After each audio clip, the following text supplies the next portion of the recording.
Hi అండి, నమస్తే. Welcome back to my channel. ఈరోజు మీకు టేస్టీగా సింపుల్గా చేసుకునే ములక్కాయ గ్రేవీ కర్రీ ఎలా చేసుకోవాలో చెప్తాను.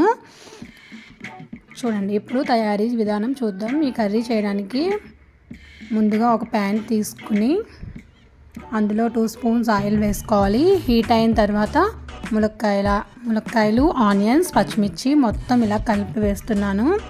మీరు కూడా ఫస్ట్ ములక్కాయ వేయండి, ఎందుకంటే కొంచెం ములక్కాయ ఉడకదు బేగా. సో అందుకని నేను స్టార్టింగ్లోనే వేసేసాను. ఆనియన్స్, పచ్చిమిర్చితో పాటు వేస్తాను. మీరు ఇలా వేసేసి ఒకసారి మొత్తం కలిపేయండి. మొత్తం అంతా ఇలా ఒకసారి కలుపుకోవాలి బాగా. తర్వాత మూత పెట్టేస్తున్నాను. ఇలా మూత పెట్టేసేయండి ఒకసారి. ఒక 2 మినిట్స్ తర్వాత తీస్తున్నాను నేను. చూడండి, ఒకసారి ఇలా కలర్ చేంజ్ అవుతూ ఉంది కదా, ఇలా ఒకసారి కలర్ చేంజ్ అవుతుంది. సో ఇంకా కొంచెం గోల్డెన్ కలర్ వచ్చే వరకు వేద్దాం. ఇలా గోల్డెన్ కలర్ అయ్యే వరకు వేస్తున్నాను.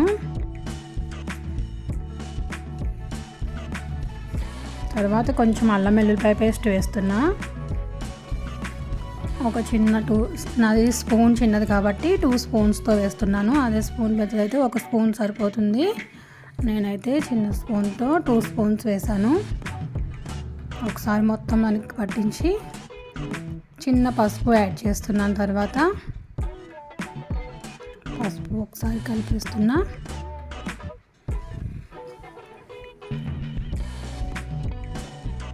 మన ఛానల్ చూస్తున్నారు కానీ సబ్స్క్రైబ్ చేయట్లేదండి. సో కొంచెం సపోర్ట్ చేసి మన ఛానల్ని సపోర్ట్ చేయండి. అలాగే సబ్స్క్రైబ్ కూడా చేయండి, లైక్స్ అయితే ఇవ్వండి. ఇక్కడ 2 టమాటాస్ తీసుకున్నాను. ఇలా అయిన తర్వాతకి టమాటాస్ కూడా యాడ్ చేసేసాను.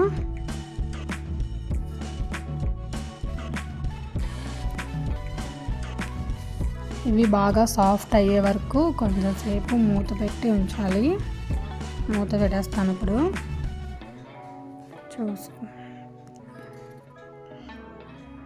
నేను ఒక 2-3 మినిట్స్ తర్వాతకి తీసి చూసానండి. ఇలా సాఫ్ట్గా అయిపోయిన తర్వాత కొంచెం 2 స్పూన్స్ కారం వేస్తున్నాను. 1 స్పూన్ అయితే సాల్ట్ వేసాను. సరిపోకపోతే లాస్ట్లో యాడ్ చేద్దాం. సో కొంచెం సాల్ట్, కొంచెం కారం యాడ్ చేసేసి మొత్తం ఒకసారి అయితే కలిపేస్తున్నా. మూత పెట్టేసే. చూడండి, వాటర్ అయితే యాడ్ చేసేసాను. వాటర్ అంతా యాడ్ చేసి ఇలా కలిపేస్తున్నాను. మూత పెట్టేసేయండి. ఇలా గ్రేవీ దగ్గరికి అవుతూ ఉంది. ఓకే అండి, అంతే అండి. Very simple and thank you. Bye.